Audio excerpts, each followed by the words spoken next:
In the pale light before sunrise on the first day of November in the year 1943, a chain of American transports rested just off the north shore of Bougainville.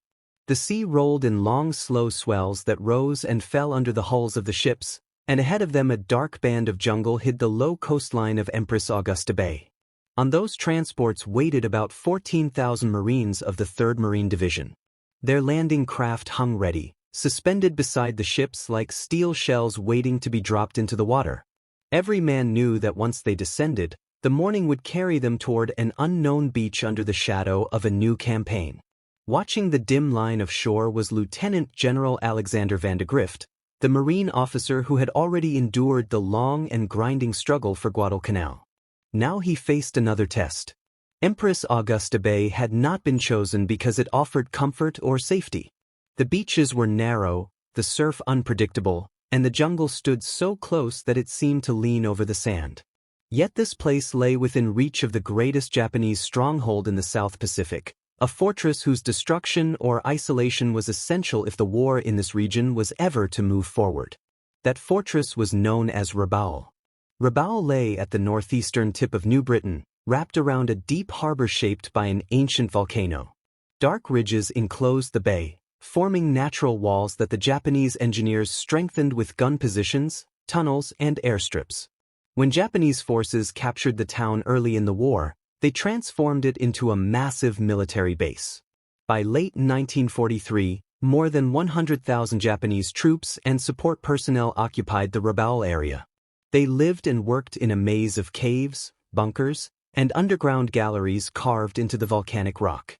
5 major airfields spread across the coastal plains and surrounding plateaus. Around them stood belts of anti-aircraft guns so dense that Allied pilots described the sky above Rabaul as one of the most dangerous in the entire Pacific. The fortress bristled with coastal guns placed along ridges and headlands, and the harbor sheltered warships beneath layers of protection including minefields and overlapping fields of fire. The heart of Rabaul was underground. Japanese engineers had dug deep into the slopes, carving chambers large enough to hide entire units, stacks of supplies, and rows of small craft safe from the heaviest bombs. There were underground hospitals, repair shops, and command posts, all linked by tunnels that ran like veins beneath the surface. Even after months of attacks, many of these structures remained intact, shielded by the volcanic rock that absorbed blast after blast. The place looked less like a town and more like a fortress grown out of the earth itself. To the Allies, Rabaul was the linchpin of the Japanese position in the Southwest Pacific. From its airfields, Japanese bombers had struck across New Guinea and the Solomon Islands. From its harbor, convoys had sailed to reinforce distant outposts and challenge Allied movements. As long as Rabaul remained strong, every plan for advancing toward the Philippines or the Central Pacific carried the threat of enemy counterattack from this dark volcanic bastion. Reaching the point where an assault seemed even remotely possible had come at a steep price. In New Guinea, Australian and American troops had discovered that the jungle could be as lethal as the enemy. Endless heat, punishing humidity, and rain that fell in sheets for days turned every march into a test of endurance. Disease thrived in these conditions. Malaria, dengue fever, dysentery, scrub typhus, and a host of tropical infections devastated units until sickness outnumbered battle wounds many times over. On narrow jungle tracks like those over the Owen Stanley Range and in swampy lowlands along the coast, soldiers waded through mud that clung to their legs and swallowed their gear. Mosquito clouds rose from stagnant pools, carrying parasites that spread from man to man without mercy. Japanese troops suffered the same agonies, often worse, as shortages of medicine and food weakened entire battalions. In both armies, men learned that the jungle did not take sides. It simply consumed whoever marched through it. Yet despite the hardships, the Allied advance continued. With each mile gained across New Guinea and the Solomons, the pressure on Rabaul tightened. And now, at the edge of Empress Augusta Bay, as the Marines prepared to land, the campaign had reached a turning point. The struggle against the fortress at the end of the sea was about to enter a new phase, one shaped not by direct assault, but by a different vision of strategy that was only beginning to take form. While landing craft churned toward the beaches of Empress Augusta Bay, Another battle for Rabaul unfolded far from the surf, across tables scattered with maps and casualty charts. In offices in Washington and in headquarters in Australia, staff officers bent over the curved outline of New Britain and the deep bite of Rabaul's harbor. To many of them, the fortress did not look like a choice. It looked like an obstacle that had to be smashed before anything else could move forward. At first the logic seemed simple. Rabaul sheltered warships, aircraft, and vast stores of fuel and ammunition. If the Allies wanted to push toward the Philippines and the Central Pacific, they would have to cross sea lanes that lay within range of its aircraft. The most direct answer was to assemble a huge invasion force and drive straight into the volcanic ring that guarded the harbor. On paper it looked clean. Land here, push there, seize the airfields, capture the town. On paper, no one bled. The numbers began to change that picture. When planners studied what it would take to storm Rabaul, the estimate swelled. To have any hope of success, they believed they would need at least 75,000 assault troops, supported by huge fleets of ships and waves of aircraft. Even with that strength, early calculations spoke of casualty rates of 30 to 40% in the first waves alone. Commanders compared those figures to the recent fight for the tiny atoll of Tarawa, where Marines had died by the hundreds on a strip of sand, and to their experience in New Guinea, where entire units had been chewed down not only by battle but by disease. Many feared that an attack on Rabaul would be longer, bloodier, and more exhausting than anything yet seen in the Pacific. The recent campaigns in New Guinea weighed heavily on every discussion. There, soldiers had learned how the land could magnify every difficulty. Marches turned into climbs through ankle-deep mud. Simple resupply missions turned into week-long struggles over broken tracks where each load of food or ammunition had to be carried on the backs of exhausted men. When they added the weight of Rabaul's guns and its dense air defenses to this memory of jungle hardship, the prospect of a direct assault began to feel less like boldness and more like a form of slow suicide. Yet abandoning the fortress was not an option. Instead, air commanders tried to prove that bombing alone might solve the problem. Early in 1943, heavy bombers based in New Guinea had struck out in daylight toward Rabaul, hoping to cripple shipping and suppress the airfields. One of the most famous of these efforts was led by General Kenneth Walker, who insisted on flying with his crews on a hazardous mission against the harbor. His formation met intense fighter opposition and heavy anti-aircraft fire. Several aircraft failed to return, including Walker's own. He was later awarded the Medal of Honor for his leadership, but his loss became a symbol of how dangerous Rabaul remained even to well-escorted heavy bombers. Through the middle of 1943, raids against the fortress grew in size and frequency. Bombers from New Guinea and the Solomons struck at airfields, supply dumps, and the ships that crowded the harbor. Some attacks were impressively successful. Cruisers were damaged, transports were sunk, and fuel stores burned in high pillars of smoke. For a time it seemed as if repeated blows might finally crack the stronghold. Then reports began to flow back from reconnaissance flights. Runways that had been plowed open by explosives were already repaired and operating again within a day or two. Bomb craters still scarred the surrounding ground, yet fighters continued to rise to meet new raids. Photographs showed aircraft dispersed and hidden along the edges of jungle or hauled under camouflage netting. Tunnels and underground hangars sheltered maintenance crews and spare parts.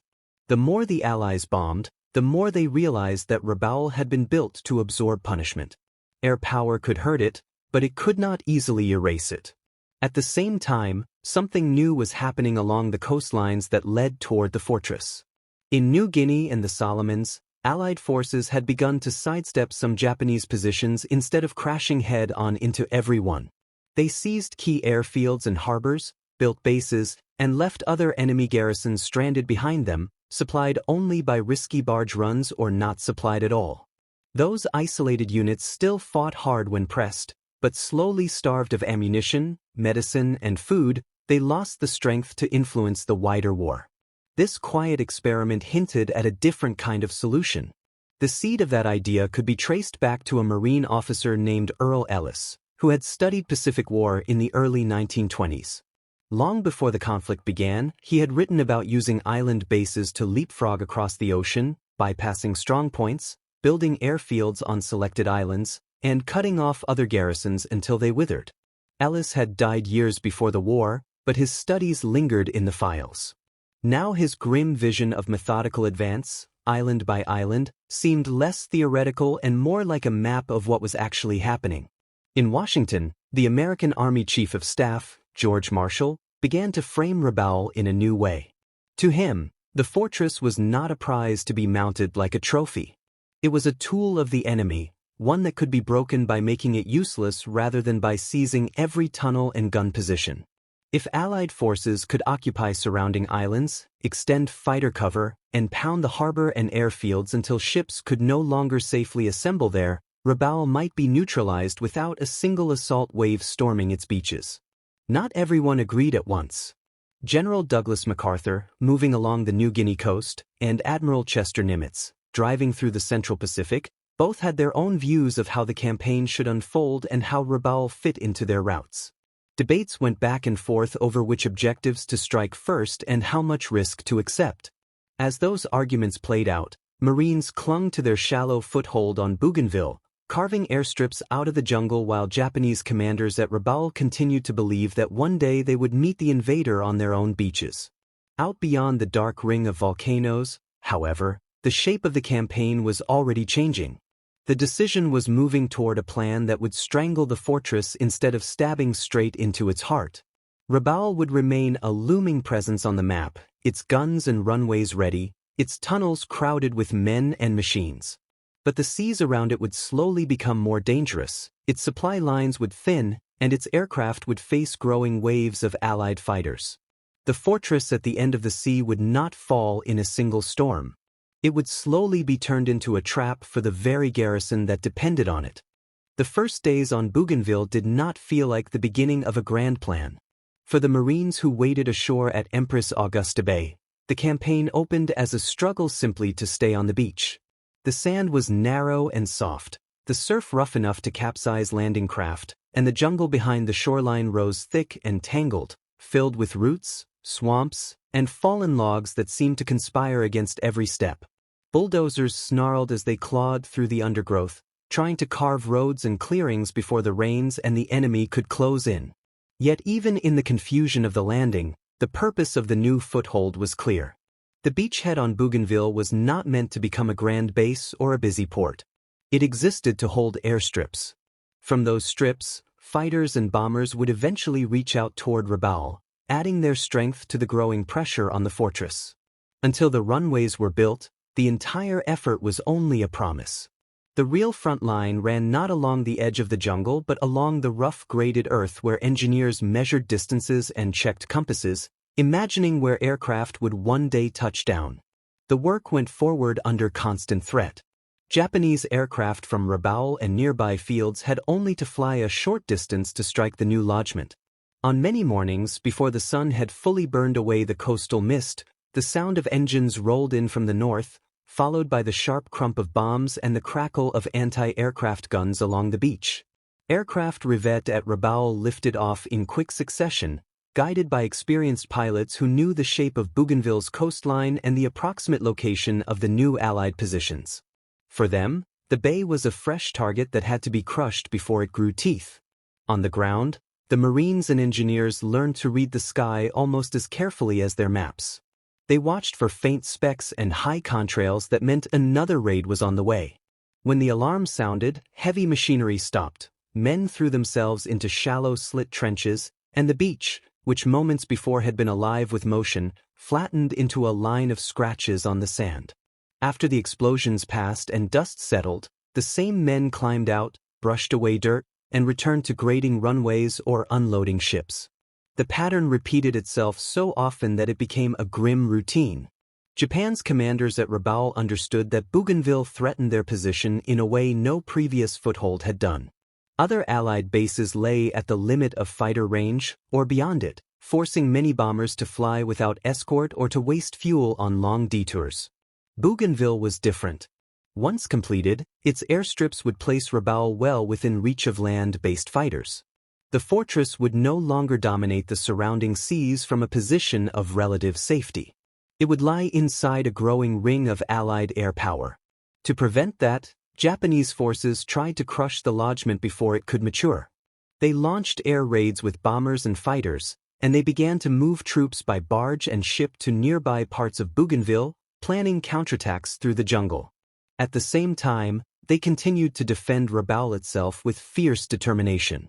Every aircraft that left its dispersal revetment and roared down a Rabaul runway carried not only bombs but also the hope that a decisive blow against the Bougainville beachhead might restore the old balance.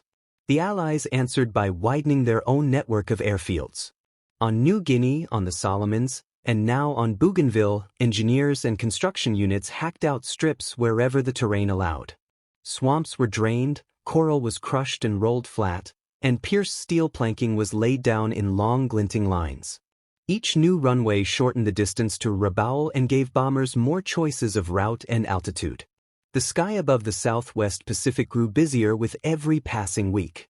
Far from the front, the pattern emerging on the map became clearer to those studying it. The fortress on New Britain was no longer surrounded by untouched sea and jungle. Points of light had appeared around it, each one a base, an airfield, or a harbor in Allied hands. Individually, none of these positions looked capable of overthrowing Rabaul. Together, they formed a tightening ring. Bombers from New Guinea could strike from the west, from the Solomons from the southeast, and once the Bougainville strips were ready, from almost directly south across a relatively short span of ocean. For the men on the ground, these abstractions were felt in more immediate ways. Supply dumps on Bougainville grew larger, with stacks of fuel drums and ammunition rising beside the rough roads. More engineer units arrived, bringing additional machinery to smooth and lengthen the runways. Medical stations expanded their tents and stocked stretchers and medicines, preparing for the casualties that everyone knew would come once the Japanese ground attacks began in earnest. Even the jungle itself gave uneasy hints of what lay ahead. Patrols moving inland found enemy trails, camouflaged positions, and signs of units forming in the deep interior, all pointing toward future battles around the perimeter of the beachhead. Out at Rabaul, meanwhile, the harbor remained crowded. Warships came and went, some newly assigned, others damaged from earlier actions and awaiting repair. Merchantmen and transports loaded and unloaded supplies for the large garrisons spread across New Britain and nearby islands. Cargo nets swung, cranes creaked, and barges plied back and forth between anchored ships and shore. To anyone standing on the waterfront, the fortress still looked busy, powerful, and fully alive. The steady thunder of aircraft taking off from the surrounding airfields reinforced that impression each day. Yet beneath that surface activity, small changes had begun. Ships altered their movements in response to increased air attacks, lingering less in exposed anchorages. Some convoys traveled mainly at night, wary of the growing number of Allied bombers. Commanders studied radar screens and reports from outlying picket vessels with mounting care, aware that the seas beyond the harbor mouth were no longer as forgiving as they had once been. The struggle was shifting into a new phase, one defined less by sweeping advances and more by accumulating pressure. The Bougainville foothold, still raw and incomplete, had become a thorn planted uncomfortably close to the volcano-crowned harbor. As the runways there neared completion, and as more aircraft assembled to use them, the question hanging over both sides was not whether Rabaul would be attacked, but how hard and from how many directions the next blows would fall. By late October 1943, the foothold on Bougainville had begun to harden. The first rough airstrips near Empress Augusta Bay, hacked out of the jungle and mud, were almost ready to take fighters. The graded earth still gleamed damp under frequent rain, and machinery still growled along the margins, but the shape of the runways was clear. Piles of pierced steel planking waited in neat stacks, fuel drums stood in rows beside the new service roads, and signal crews tested radios that would soon guide aircraft in and out above the tree line. Beyond the horizon, the fortress that those airstrips were meant to threaten still looked unshaken. At Rabaul, the harbor remained crowded with shipping, and the ring of airfields around the bay pulsed with activity from dawn to dusk.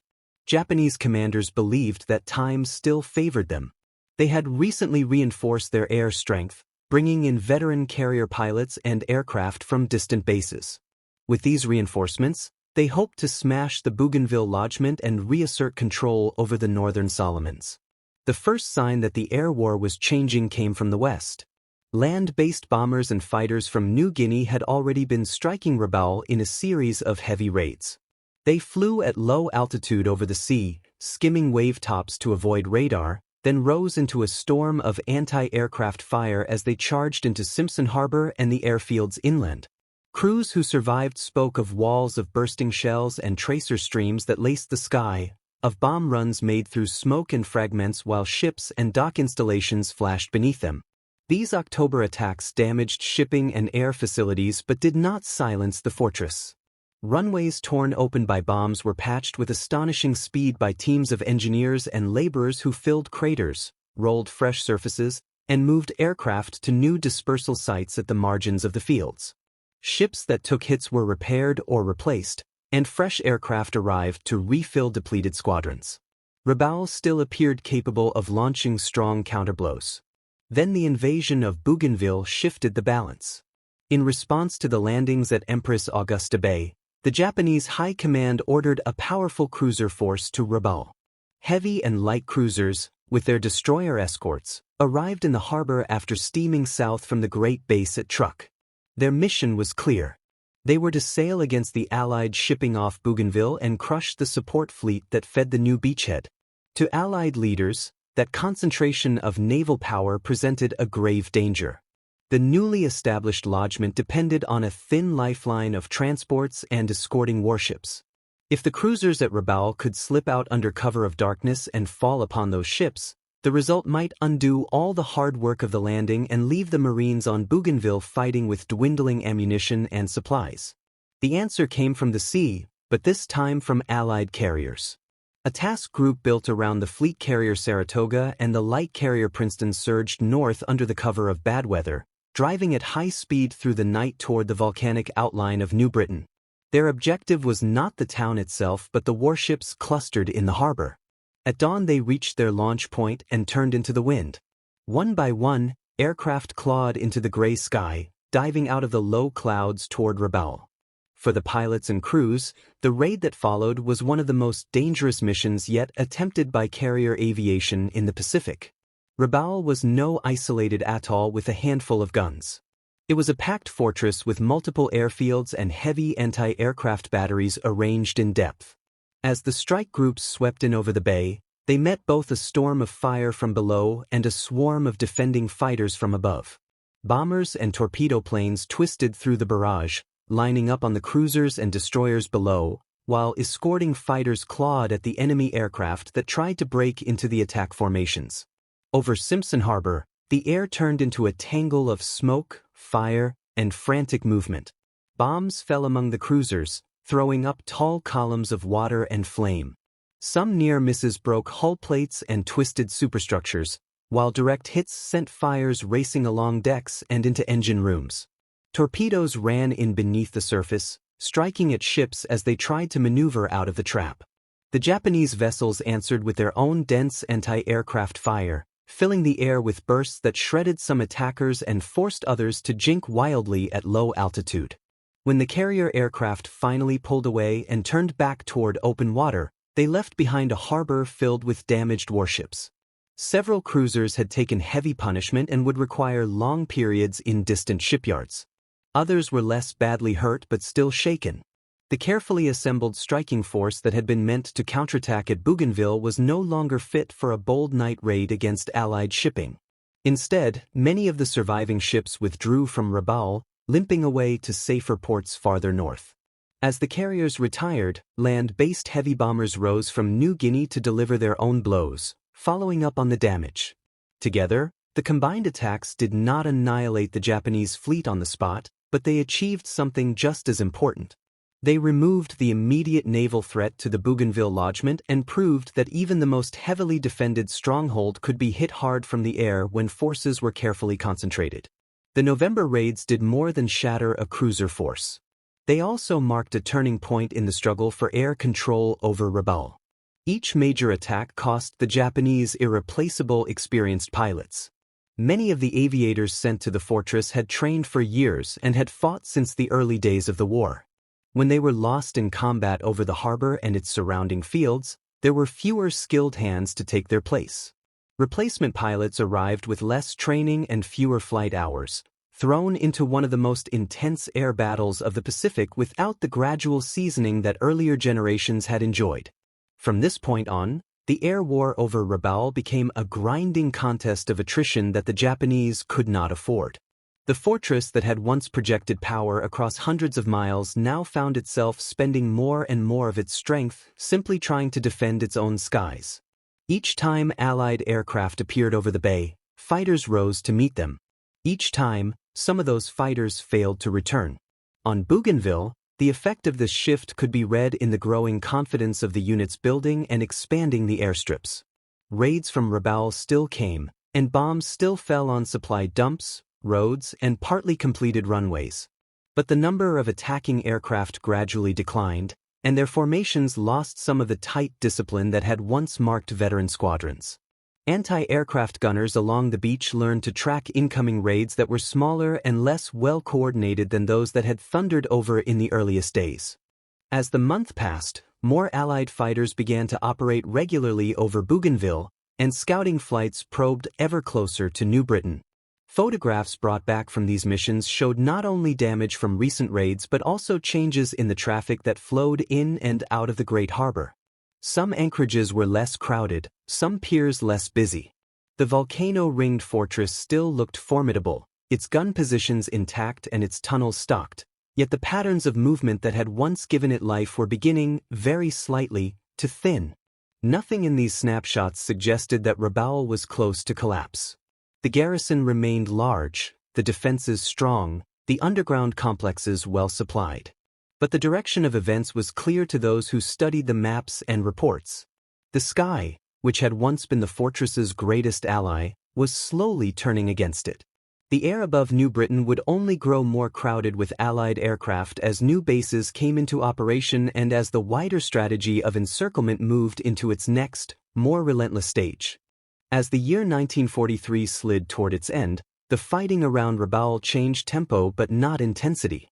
The spectacular carrier raid that had battered the cruisers in Simpson Harbor was only one part of a wider shift. From that point on, the fortress on New Britain faced not just occasional heavy blows but an almost continuous pressure from sea and sky, and from distant islands that were slowly becoming new stepping stones across the map. To the south and west, the coastline of New Guinea flickered with fresh activity. Allied troops landed along its northern shore at places chosen less for fame than for their usefulness to aircraft and shipping. At Cape Gloucester on the western tip of New Britain, Marines and soldiers went ashore just after Christmas, forcing a new foothold onto jungle ground that had been shaped by old volcanic flows and heavy rain.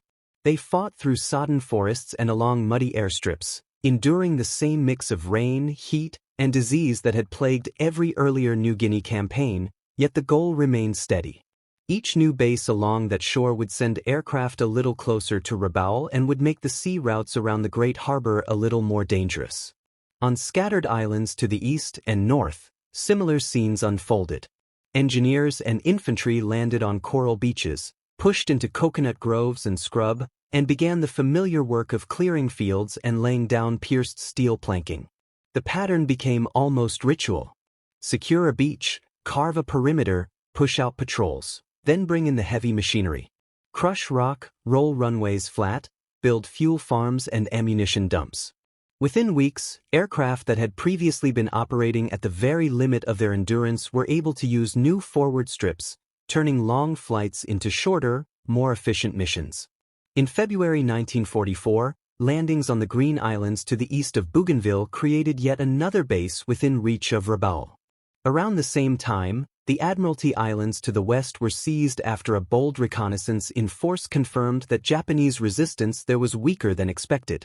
These moves were not glamorous, and many of the islands involved would never be widely remembered, yet each one formed a new knot in the rope that was being drawn around the volcanic harbor. Inside Rabaul, the mood shifted gradually from confidence to wary determination. The harbor that had once bustled with troop convoys and supply ships still remained busy, but the dangers on the approaches multiplied. Allied aircraft patrolled the open sea, hunting barges and small freighters that tried to slip along the coasts at night. Larger transports and warships risked long-range bomber attacks whenever they gathered in numbers. Captains grew more cautious about scheduling departures and arrivals during daylight. Some routes that had once been routine began to feel like gambles. The garrison felt these changes in subtle ways at first. Certain supplies arrived less frequently. Deliveries that had once come in regular, predictable convoys now arrived in fits and starts. Fuel stocks were watched more carefully. Pilots were reminded to conserve ammunition and to avoid unnecessary engine wear. The underground installations still held large reserves, and no one went hungry overnight, but the sense that Rabaul was fully and effortlessly connected to the rest of the empire began to fray. The fortress that had once supported far-flung operations was starting to look, very slowly, like an isolated endpoint. Meanwhile, the airfields surrounding the bay continued to feel the strain of attack. Each new Allied base meant more raids, from more directions, at more varied times. Bombers from New Guinea swept in from the west, their path hugging the coastlines. Aircraft from the Solomons and Bougainville came up from the south and southeast, sometimes in coordination with heavy bombers from other fields, sometimes in separate waves that kept defenders constantly on edge. Runways were cratered, patched, and cratered again. Dispersal areas were extended deeper into nearby jungle, with aircraft hidden under camouflage nets and tree cover. Maintenance crews worked long hours in open revetments and in the mouths of tunnels, repairing battle damage by lantern light. Gun crews learned to shift positions to avoid becoming fixed targets. The Japanese defenders adapted, but every adaptation cost time, effort, and often lives. On Bougainville, the Allies felt their own share of strain. The beachhead around Empress Augusta Bay remained limited in size, a patch of cleared land hemmed in by dense forest and ridges. Japanese forces had not abandoned the island. They had moved along the coast and through the interior, preparing counterattacks against the perimeter.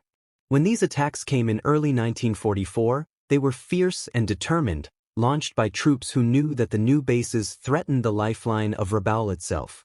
Around hilltops and along narrow tracks, infantry units clashed in the choking heat of the jungle. Artillery fire crashed into thick vegetation, shredding trees and undergrowth. Machine guns beat stuttering rhythms through the night as patrols probed and clashed on the edges of the Allied positions. The fighting on Bougainville was not a neat siege ring drawn on a map. It was an uneven, grinding battle, with pockets of intense violence punctuating long stretches of wary patrols and sudden ambushes. Still, the Bougainville perimeter held. The airstrips continued to operate, and traffic through the bay grew steadier as supply lines settled into routine.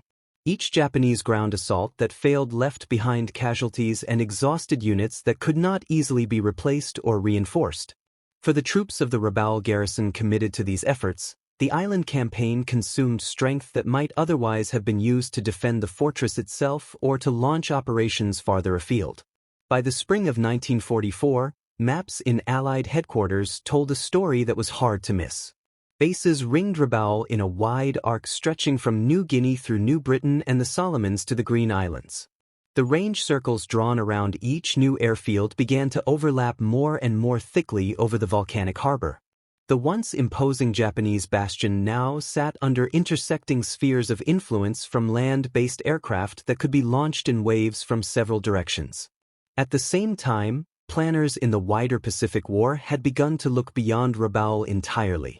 With the fortress gradually neutralized as an offensive base, attention shifted toward the Central Pacific, where operations leaped from the Gilbert Islands to the Marshalls and then toward the Marianas.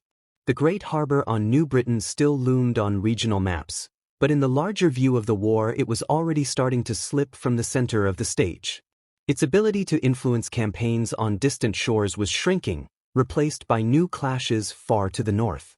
None of this was obvious to the soldiers, sailors, and airmen who still lived in the shadow of the volcano. For them, the war remained immediate, filled with daily flights, patrols, alarms, and repairs. Anti-aircraft gunners scanned the sky, pilots checked their aircraft in dispersal bays, Dock workers loaded barges under the watchful eyes of officers who knew that any quiet day might be broken at once by sirens and explosions. The fortress still felt active and alive, still bristled with guns and hardened shelters. Yet the direction of time was against it.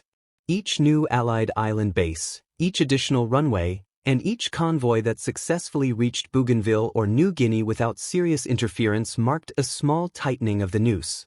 The volcanic ridges surrounding Simpson Harbor had not changed, and the tunnels underneath them still held men and supplies, but the seas beyond those dark headlands were no longer friendly.